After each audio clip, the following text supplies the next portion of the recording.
They thought I forgot. I never forgot. I just waited. They say time numbs the heart. That old age makes your anger turn into resignation. That you forget, you release, you move on. But they don't know women like me. We don't forget, we wait. My name is Ruth. I'm 83 years old, and I've been given many titles in my life: daughter, wife, mother, widow, friend, but never fool. You see, fools forgive too readily. They move on because they can't bear the burden of truth. I, meanwhile, bear truth like a stone in my apron pocket, always on hand, always handy. I live alone now, in a silence house with creaking floors, peeling wallpaper, and a view of the road where no one I know drives by anymore. But I wasn't always alone. I used to have a family. Once I had them. It started in 1974. Edward, my husband, had died 2 years earlier, and my own health had begun to decline. Nothing serious. Just the normal aging arthritis in the knees, occasional lapses in memory that would come and go, and an occasional tremor in my left hand. Nothing serious, nothing alarming, but to my children, Jonah and Mary, it was just enough to start circling like vultures. Like I was a problem, a roadblock. They began stopping by less, calling even less than that. One afternoon, Jonah appeared with papers. "It's just being safe," he informed me. Power of attorney. You know, just in case something occurs. I recall sitting there, looking at the pen he placed in my hand. "Nothing's going to occur," I informed him, "unless you cause it to occur." He chuckled uncomfortably, but I signed it, because mothers do that, even when they know the knife is being passed, with a smile. It only got worse from there. They began to make decisions for me, stealing my checkbook, handling my medicine, dictating what I should eat, when I should sleep, who could come to see me. I wasn't living anymore. I was being controlled.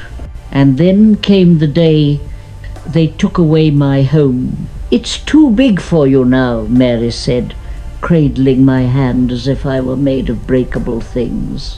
"You'll like the place we found. There's a garden and people your age." People my age? I wanted to yell that the people my age were dead, but I just nodded, packed my bags, let them think they'd won. Let them think I was finished fighting. The building they stuck me in wasn't bad. Clean corridors, friendly nurses, comfortable chairs in front of TVs with muted old movies. But it wasn't home. It was the type of place where individuals forget about you before you are even gone, where birthdays are heralded by stale cake and cold coffee, and each evening smells like antiseptic and dying lives. And yet I observed, I listened to the nurses chattering, to the old men sobbing in their sleep, to the personnel who believed I could not hear them speak about me as though I were already deceased. But above all, I listened to Jonah and Mary. They'd come by every so often, always in a hurry, always preoccupied. "How are you, Mum? You eating okay? You remember who I am." That final one always put me in a good mood. Because, yes, I remembered. I remembered everything. I remembered how they sold my house before I even left it. I remembered how they divided the money Jonah got a new car, Mary took a trip to Portugal. I recalled how they adjusted my medication to keep me sleeping more and talking less. I recalled the manner in which they spoke behind my back to the nurses. "When she begins to get confused, just call us. We'll deal with it." They believed I had forgotten. I never forgot. I simply waited. Waiting for what? For the day Jonah's wife to phone me in tears. Turns out the automobile wasn't within their budget after all. Turns out the company wasn't faring well. She blubbered like I was her mum, not even the old lady whose house they'd gutted and resold. "Jonah's just so stressed out these days, Ruth. Perhaps if you could assist with a small loan." I said I'd consider it. And I did. I considered that as I slipped into the staff room that evening and made a surreptitious little phone call to my lawyer, the one they didn't realize I still had. It turned out I was never legally incompetent. It turned out I'd never completely waived my rights. It turned out I could cancel power of attorney at any time I desired. I just hadn't, not yet.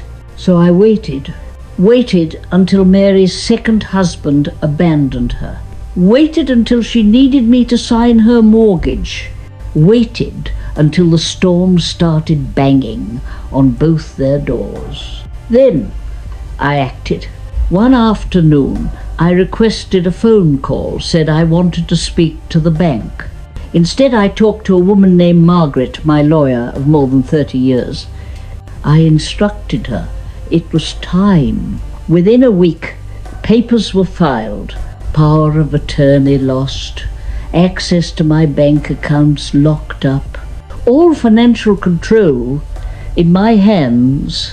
I still recall the expression on Mary's face when she learned. She came by the next day, all fake smiles and clenched hands. "Mom, you didn't have to do this. It was for your protection." "No, dear," I replied. "It was for yours. My protection was never in your best interest." She had no idea what to say, but I wasn't done. You see, while they were taking inventory of my cash and sorting my pills, I was writing. I kept diaries, journals. I wrote down everything.